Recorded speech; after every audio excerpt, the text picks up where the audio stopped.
Sa iba pang balita, aarestuhin ng Philippine National Police ang sinumang lalabag sa umiiral na vape law. Kasama sa tututukan ng mga pulis sa mga tindahan na nagbebenta ng vape sa mga menor de edad. Ang detalye sa report ni Mar Gabriel.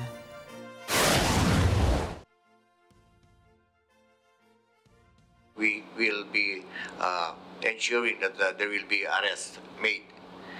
So, pasensya na lang po dun sa mga masasampulan to make just to show that we are implementing the law.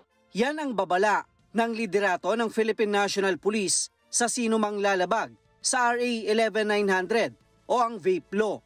Sa ilalim ng batas, mahigpit na ipinagbabawal ang pagbebenta ng vape sa mga menor de edad o 17 anyos pababa. Mismong si Health Secretary Ted Herbosa ang humingi ng tulong sa PNP para sa implementasyon ng batas. Kasama sa mga pinatututukan ng kalihim ang paligid ng mga eskwelahan. Siguro kayo naman nakakakita rin sa mall nung nakikita ko, no? Naka-uniform ng high school, may dalang high school bag at nagbe-vape. At bawal magbenta within 100 meters of schools. So nasa batas din yun. So papatulong din ako sa pulis na ipasara yung mga tindahan na doon sa katabi ng eskwelahan para talagang masunod yung Republic Act. We'll be formulating a directive for the operational guidelines of our personnel. Pero pwede na silang mag-umpisa manghuli, giving emphasis also sa mga nagbebenta because we want to protect the minor. Tutulong din sa panguhuli ang Department of Trade and Industry o DTI.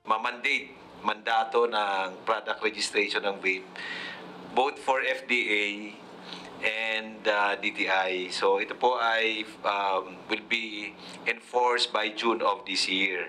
Pagpasok ng June, lahat ng mga walang registration, bawal nang ibenta yan. Pwede nang i-confiscate yan. Ayon sa Department of Health, kasing delikado ng ordinaryong sigarilyo ang paggamit ng vape.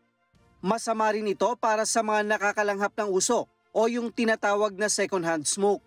Ang problema, ang nadidiscover natin, some of these oils or scents are the ones that cause damage to the lungs. So dito ako na-alarma sapagkat kasama ko rin dito yung director ng aming Lung Center of the Philippines, Dr. Vince Balanag.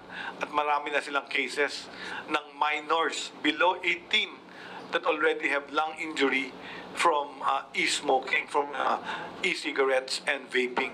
Kasama rin sa babantayan ng PNP ang pagsunod ng iba't ibang mga establishmento kaugnay sa paglalagay ng designated smoking area.